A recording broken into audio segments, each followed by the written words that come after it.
Bapa, Putra, dan Kudus. Amin. Allah Bapa di surga, kami mengucap syukur dan terima kasih bahwa kami boleh menjadi anggota gereja, di mana gereja ini memang dikehendaki oleh Yesus, didirikan oleh Yesus, dan gereja kami adalah gereja sakramen Yesus Kristus, karena Yesus Kristus adalah sakramen Allah. Tanda yang kelihatan yang Tuhan hadir bekerja dalam diri gereja. Terpujilah namamu kini dan sepanjang segala masa. Amin. Para saudaraku terkasih dalam Kristus, hari ini kita merayakan pesta pembaptisan atau pemberkatan gereja Lateran.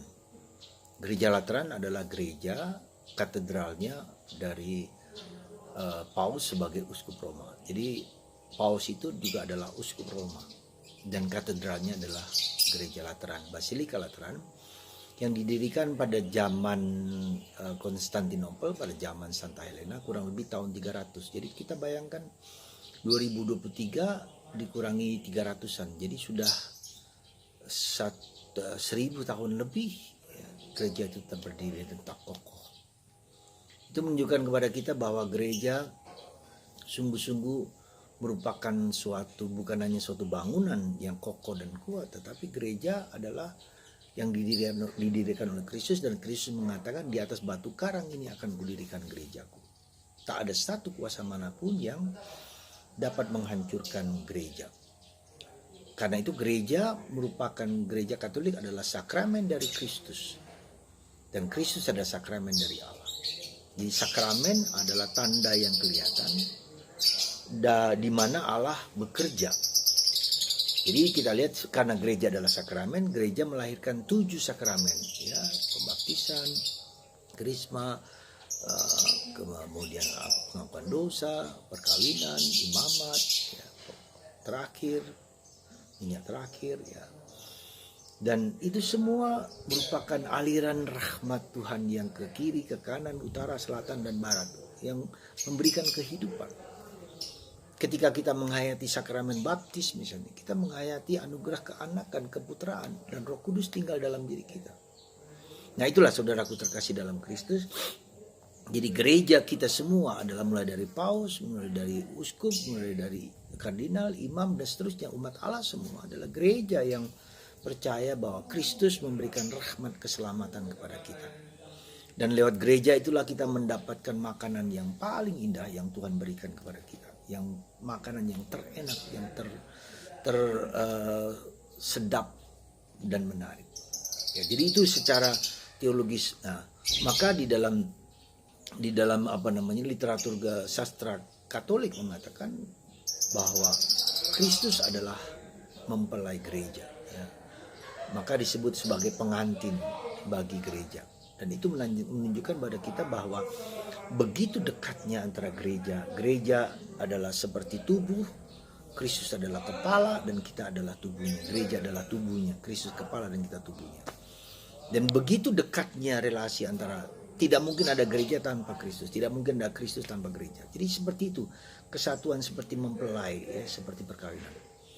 Dan itu yang pertama. Yang kedua, lebih penting lagi daripada itu adalah kamu adalah gereja. Kamu adalah bait Allah. Artinya Kristus ada dalam hati kita. Santa Teresa Avila menunjukkan ada 7 ruangan, ya, dan setiap ruangan itu, dan di ruangan ke-7 itulah bertahtalah Kristus. Ya. Di kedalaman hati kita yang paling dalam, disitulah Kristus tinggal. Ya, jadi kita memasuki hati, jadi batin kita itu Kristus ada di situ. Ya, ada di dalamnya, dan kita bergaul, berdialog dengan Yesus supaya kita memasuki ruang pertama, kedua, ketiga, dan keempat sampai ke-7, di mana di dalam relasi kita dengan Tuhan itu tidak lagi ada perdagangan, tidak lagi ada jual beli, ya.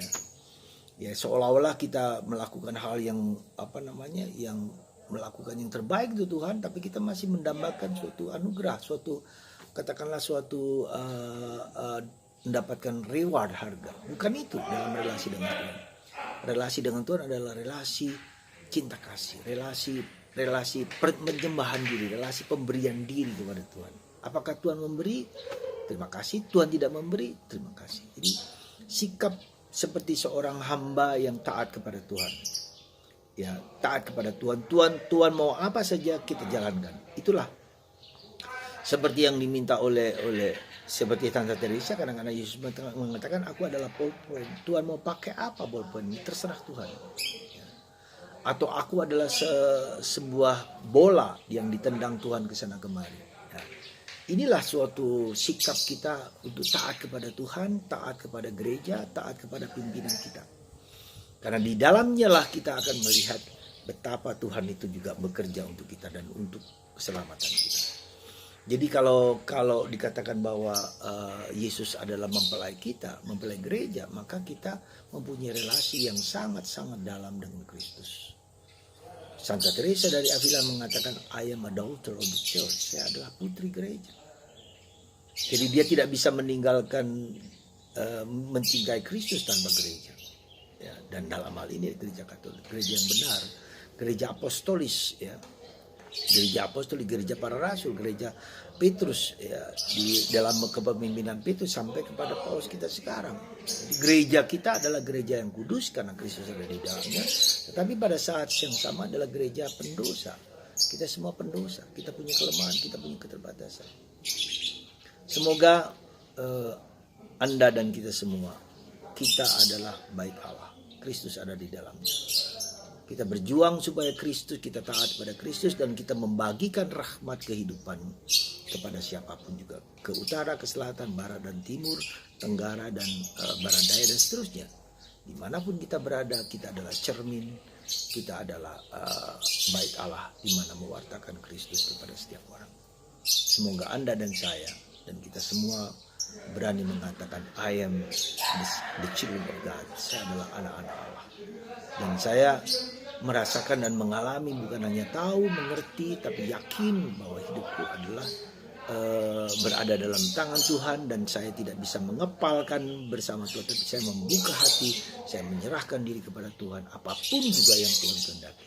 Seperti Bunda Maria mempersembahkan hidupnya, seluruh dirinya kepada Allah, meski dia tidak tahu dan tidak mengerti apa yang sesungguhnya ada dalam hidupnya. Tuhan memberkati Anda dan kita semua dalam nama Bapa dan Putra dan Roh